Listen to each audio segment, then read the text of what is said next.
વડોદરાના તુલસીવાડી રામાપીર ચાળ વિસ્તારમાં અચાનક જ દિવાલ ધરાશાયી થતા અફરાતફરીનો માહોલ સર્જાયો હતો।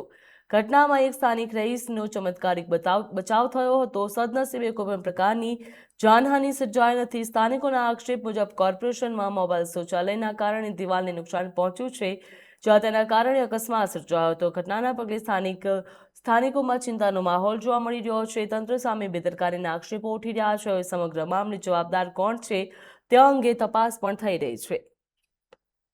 અને આજે 8 દિવસ જ મેં ભર્યા છે। મેં આટલા વર્ષોથી બેહી રહી છું ઘરે।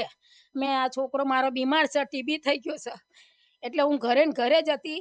આ 4-5 દિવસ મેં કામે ગઈ બસ। અને આ ક્યારે બનાવ થયો? 7:30 તો હું નોકરી ગઈ સફાઈ કામ માટે। 7:30 હું નોકરી ગઈ પછી આ થયું છે। છોકરો હૂતો તો ખાટલા ઉપર અને અવાજ આવી ગયો તો એકદમ નાસીને બહાર ભાગી ગયો। એકલા જ રહે છે। એના મમ્મી નર્મદા ભવનમાં કામ કરવા જાય છે, કચરા પોતા કરવા।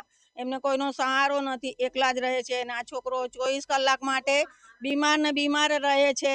એના મામા અને એ લોકો અમદાવાદ છે, એ લોકો મદદ કરે છે। એમના મમ્મીને પગની તકલીફ છે, એમને બહુ તકલીફ છે, કોઈ નથી એમનો। એના પપ્પા બી ઓફ થઈ ગયેલા છે, એનો ભાઈ ઓફ થઈ ગયો છે, અને એ લોકો મજૂરી કરીને ખાય છે ને એમનું ગુજરાન ચલાવે છે।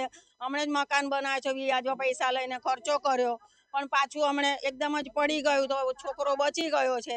એના મમ્મીને બોલાવા ગયા છે નર્મદા ભવન, તો એમના મમ્મી આવી રહ્યા છે। સૂતો તો સુઈને હજી ઉઠ્યો જ છું ને બેઠો છું। મેં તો બેઠો તો એટલી વારમાં વાઇબ્રેશન થવા મળી આખી દિવાલ, આખું ઘર ને। તો મને એમ કે વાંદરા કૂદતા હશે, દર ફેરું વાંદરા આવે છે તો વાંદરા કૂદતા હશે। તો મેં હજી દરવાજા પાસે જ પહોંચ્યો છું મારા ઘરના, તો ડાયરેક્ટ જ આખી દિવાલ પડી ગઈ ને બધું નુકસાન થયું। સરકારી વીએમસી છે ને પાછળ, એની લીધે થયું।